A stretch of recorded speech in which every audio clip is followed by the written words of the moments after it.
rejoice yourself by correcting my Hindi, but you should also hold a complaint against them for not allowing us to learn Hindi in Tamil Nadu. Of course I will take the matter. Of course I will take the matter. Sir, I will take the matter up, sir. You made a wrong statement, Honorable Minister. We are not against learning Hindi. That's why I'm happy to say Tamil Nadu also today has the opportunity to have medical education also in Hindi. In Tamil. Oh, sorry, how did I say that? Huh? Okay. Hindi comes out of my mouth. I'm telling in favor of your Tamil, my Tamil. All right? Your Tamil and my Tamil, that means our Tamil. Don't argue. Is Tamil Nadu not part of India? Is Tamil Nadu not part of India? So what's the wrong if I learn Hindi? They use the word Banderi. I'm using it in Tamil now. They call us Banderi. Why? And is that not part of the political strategy there?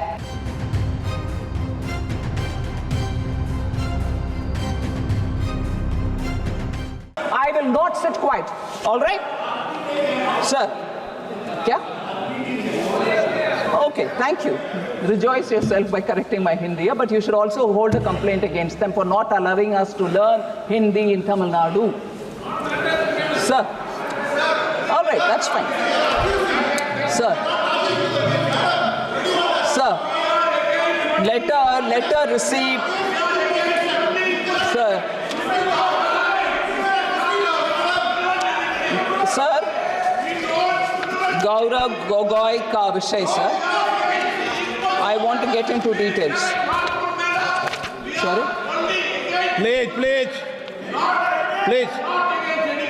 Thank you for clarifying that. Please, honorable member. Thank you for having me. Sir. Okay. Please. Madhavanti. So because there's so much of heat on this, let me take 1 minute on that. I appreciate the honorable member getting up to say we are not opposed to many things, but we are opposed to only imposition of Hindi. I want to just give a clarification, sir. It's not the core part of the bill, but yes, I agree. But if there are members from your side raising it at me, I'd like to also answer that with the permission of the chair. All right? Sir. Of course I will take the matter. Of course I will take the matter. Sir, I will take the matter up, sir. You made a wrong statement, Honorable Minister. We are not against learning Hindi. We don't object to it. We are only Thank you for that, sir. But now, let me say my word. Madhavanti. So sorry if I can just take a minute more on that. They are... मेरा हिंदी में और English में, all right. They are opposed to imposing Hindi. Very well. I appreciate that. No one should impose anybody anything. Nobody should impose on anybody. And that's why Honorable Prime Minister talks about Ek Bharat, Shreshta Bharat and encourages every state to have their own language. And that is why Honorable Prime Minister was the first Prime Minister in this country who said higher education, whether it is in engineering, medical, should also happen in regional languages. And that's why I'm happy to say Tamil Nadu also today has the opportunity to have medical education also in Hindi. In Tamil. Oh, sorry, how did I say that? Huh? Okay. That's right. You go on imposing on me, right? Hindi comes out of my mouth. I'm telling in favor of your Tamil, my Tamil. All right? Your Tamil and my Tamil, that means our Tamil. Don't argue on small things. But the larger message is, sir, when I say that the environment was not conducive. In fact, I speak from my lived experience in Tamil Nadu. I speak from my lived experience when even going to learn Hindi aside from my school, I was mocked in the streets. And I was mocked saying, oh, you want to learn Hindi? You live in Tamil Nadu, you eat the salt of this country, and you want to learn Hindi, that North Indian's Bhasha. These are words ringing in my ears. This is my lived experience. And who does that? Because of the political support which has been given in that state. Learning Hindi, learning Sanskrit are treated and perceived as learning some other fellow's language. And the words that they use are people who have come over to this land. Is Tamil Nadu not part of India? Is Tamil Nadu not part of India? So what's the wrong if I learn Hindi? They use the word Banderi. I'm using it in Tamil now. They call us Banderi. Why? And is that not part of the political strategy there? And therefore, I have lived experience of Tamil Nadu's imposing on me not to learn Hindi. Is that not imposition? Is that not imposition on me? As an individual, I learn the language I want. So what's the harm? I'll also quote from Purananuru. I'll quote from Thiruvalluvar. My love for Tamil is as much as I want to learn any other language. So it's all right to say we don't want imposition of Hindi. We don't want to impose Hindi. But why did they impose on me not to learn Hindi? I want to ask this.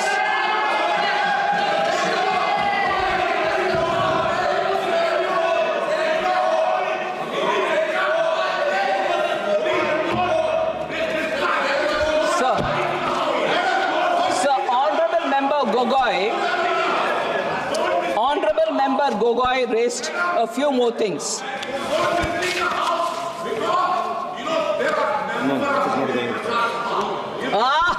Thank you very much. Hindi Prachar Sabha was burnt down in Chennai. Who burnt it? Who burnt it? Hindi Prachar Sabha ka aag lagaya gaya Tamil Nadu. Who burnt it? बात करते हैं Hindi.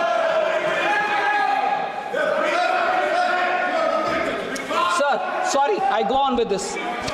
So I'm giving you you are imposing on me, denying my fundamental right to learn whichever language I want to learn. Sir, I'm coming back to this one, sir. एक minute मंत्री जी, मुझे कई माननीय सदस्यों ने कहा,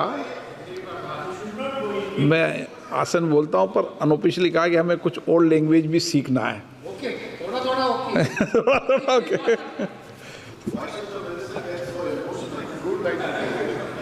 और सबको सब लैंग्वेज आए तो अच्छा है. जितनी ज़्यादा लैंग्वेज आए, जितनी भाषा आए, अच्छा है.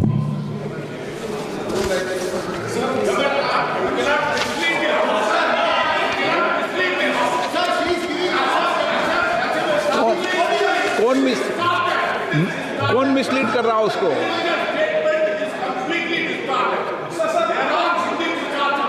कोई रिकॉर्ड में नहीं जा रहा. कोई रिकॉर्ड में नहीं जा रहा. आप आपस में डिबेट कर रहे हो, पर रिकॉर्ड में कोई नहीं जा रहा. माननीय मंत्री. Sir, I'm going ahead, sir. Sir, imposition on me as a citizen of this country. वो अपनी जिंदगी की कहानियां बता रही है, आप सुनो.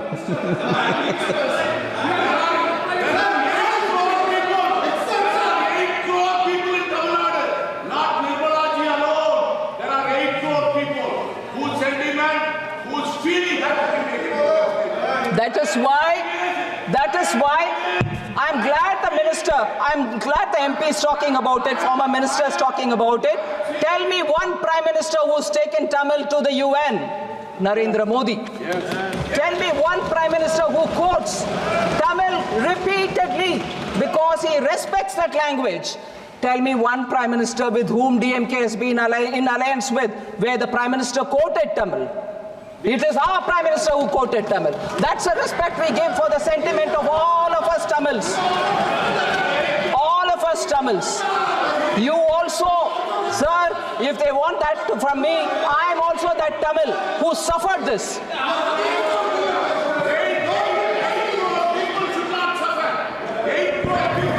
8 crore people have been shown what love the Prime Minister has for Tamil. Note this quote here. अभी बंगाल का झगड़ा नहीं है. अभी आप बैठ जाओ. बैठ जाओ, They आपका don't विवाद want to नहीं। hear now on the banking. आपका प्रदेश नहीं है, ये एक प्रदेश के माननीय सदस्य हैं। आप कहाँ के बीच में? प्लीज बैठो, प्लीज आप बैठिए, आप कहाँ के बीच में? आप बैठिए प्लीज, माननीय मंत्री जी। Thank you very much, sir. Sir, I did already speak about the Mudra loan, about the rural bank presence. So many of the questions which on this aspect that Honorable Member Gaurav Gogoi had raised, I've sort of addressed.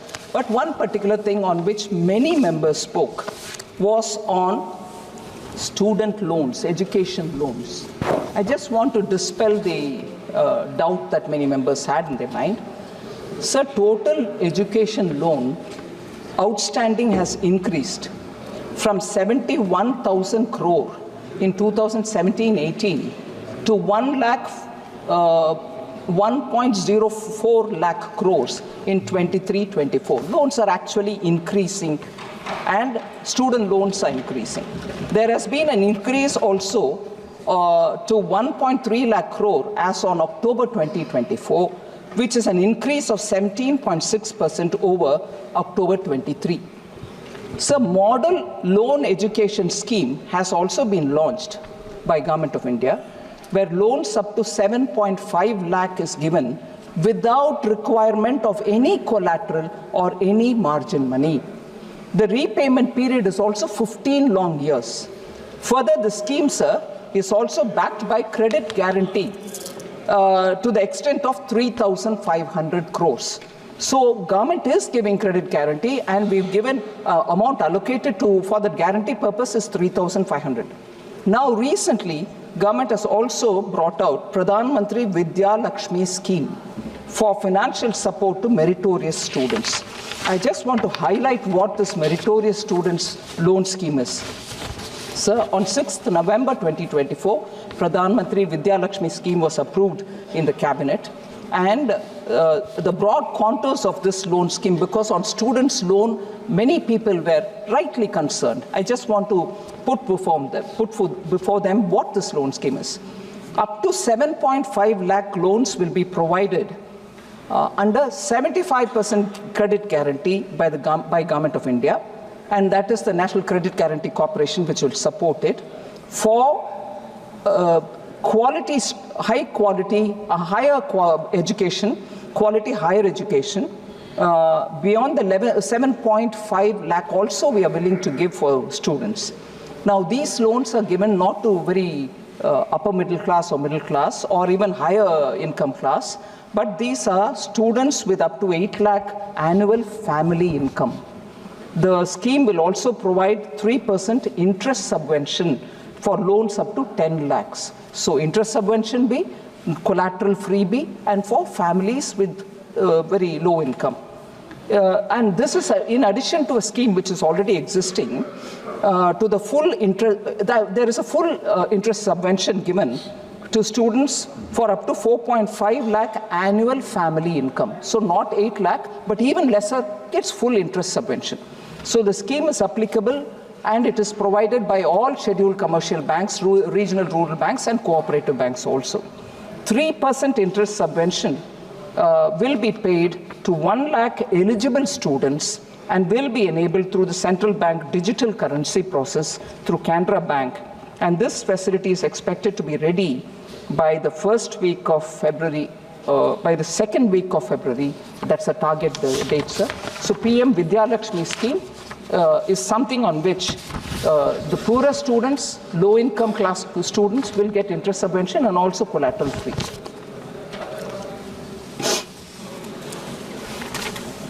So,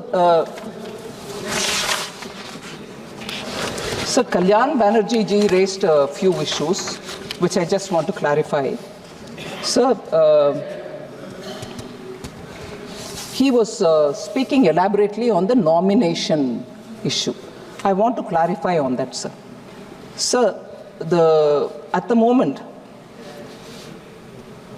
the provisions allow only for the nomination of one person, for the payment of depositors' money, articles kept in safe custody, and also for safety lockers and so on. The proposed amendment, sir, will enable individuals to nominate up to 4 persons for these facilities with options for either successive or simultaneous nominations.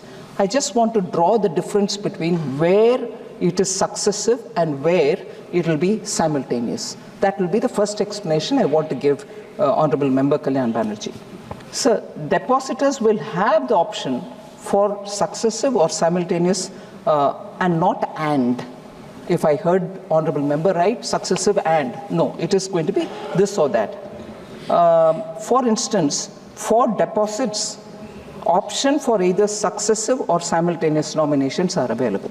Whereas for articles kept in safe custody or in safety lockers, only successive nominations will be allowed. Successive nominations ensure that if the first nominee is unavailable, the next nominee in line will become operative, maintaining continuity and reducing complications of legal heirs. Additionally, what it does, 45ZG is inserted to establish the priority of successive nominations, ensuring clear guidelines for activation of subsequent nominees, if one is not there and another. Why at all we need to bring this? This also partly answers Sri N.K. Premchandran's concerns about why we are doing all this. Sir, before I come to the next point on the directors, so the difference between where the successive and where the multiple nominations are applicable are there's a differentiated treatment between deposits and also the security. Sir, Kalyan Banerjee ji and also I think many others, N.K. Premchandran also and Supriya Sule also raised this issue of cooperative bank directors. So the current provisions today specify an 8-year tenure for directors, excluding the chairman and the whole-time director in banking company. The proposed amendment aims to extend the tenure of directors, excluding the chairman and the whole-time director in cooperative banks, to 10 years. What's the rationale, sir? The 97th Amendment to the Constitution specifies that the term of elected members of the board and its office bearers in cooperative societies shall be 5 years from the date of election. This provision is consistent with most cooperative laws, which also stipulate 5-year term of office for directors with no restriction on re-election. The current Banking Regulation Act imposes an 8-year cap on tenure of directors. So that and the constitutional provision are not in alignment. So this creates practical difficulties as directors serving the maximum term under cooperative laws are required to resign in the middle of their second term to comply with the Banking Regulation Act. To resolve this challenge and align it with the Banking Regulation Act, with the constitutional amendment, it is proposed, therefore, to extend the maximum continuous tenure for directors from 8 years to 10 years. This will therefore harmonize it with the current governing practices that exist. So these are the points which I think the three members. At the moment, we have not, but you have given us a thought. I'll have to think about it. I'm not giving an assurance, but I'll certainly have to. Sir, there was also this concern about cyber frauds. There's a lot of activity and initiative being taken by Government of India. I'll just highlight, and I know even on a daily basis, there are a lot of calls which come to us saying, I've lost this money because of people fraudulently called me saying they are CBI director, they are so-and-so IB chief or whatever, and claimed their entire details and money has been siphoned off. In many cases, very educated, very, very experienced government and private company top executives are losing money. But at this stage, I can only say the efforts that we are taking, and we are trying to, as much as possible. एक minute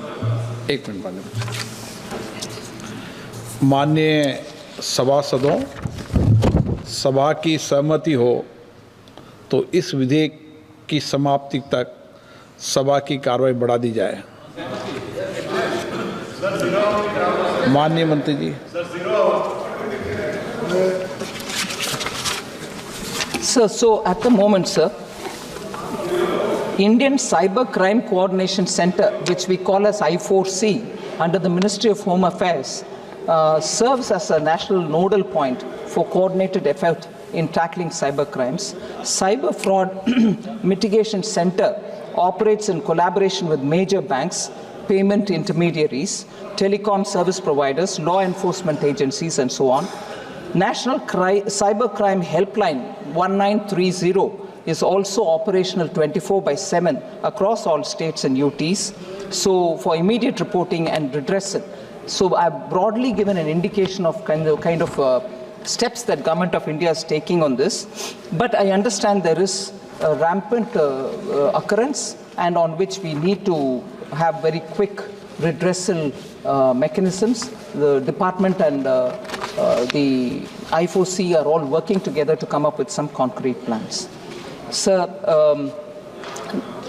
member Dr. Rani Sri Kumar had raised this issue, sir, which is very important, so I thought I should specifically say that banks are being, minimum bank savings deposit that people hold are also being charged with penalties and so on. I want to assure member Rani Sri Kumar that none of the basic account holders, 65 crore basic saving bank deposit holders, or the 54 crore Jan Dhan account holders who are absolutely bottom of the rung, none of them are penalized for not maintaining minimum balance. It's a written order. No bank can charge on them. And in fact, these accounts are also given overdraft facility of 10,000, which is extended to all these basic account and Jan Dhan account. And besides that, Jan Dhan account holders are also given 2 lakh rupees as accident insurance, and also a RuPay card with no additional charge for them to use the card. So I just want to assure that the member, we don't charge anything for services for these accounts. So finally, N.K. Premchandran ji, write-off loans. So this is a repeated point of concern which many honorable members speak about, write-off, waive-off.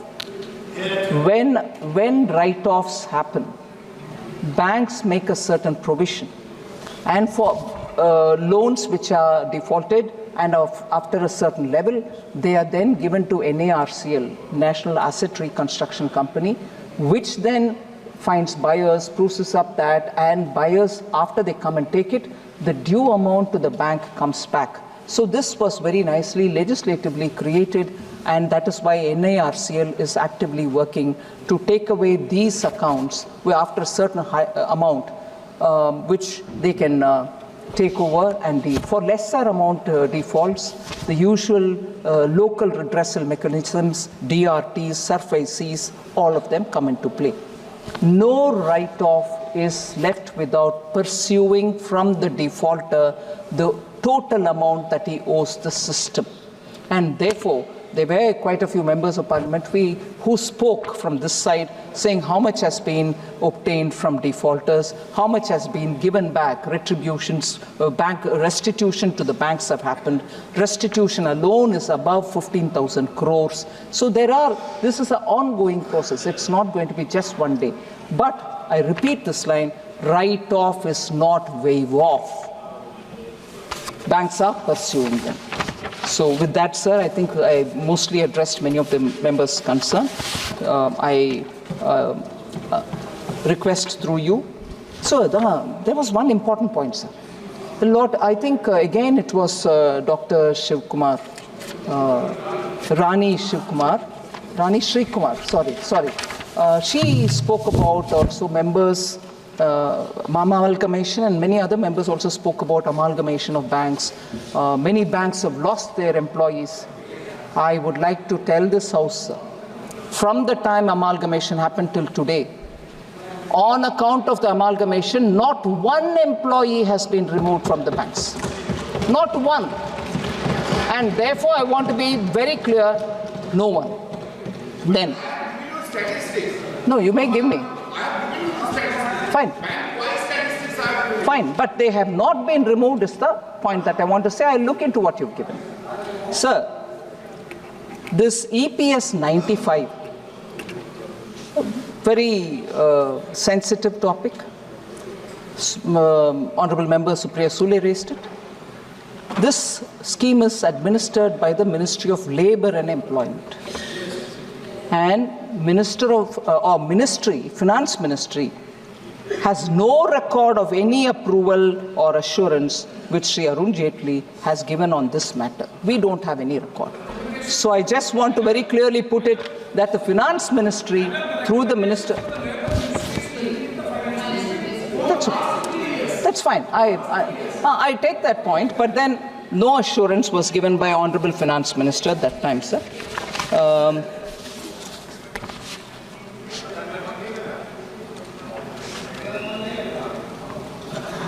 Sir, one liner might help a bit more to explain the point that Honorable Member Supriya Sule raised. There are no re-election restriction on the directors. If that helps in, explaining the situation, the prospective aspect is different. But I just want to. I'm sure you are aware of it. Right. Okay. That's fine. That's fine. I heard you. Okay. So that's largely the response I wanted to give you. Thank you for giving me this opportunity.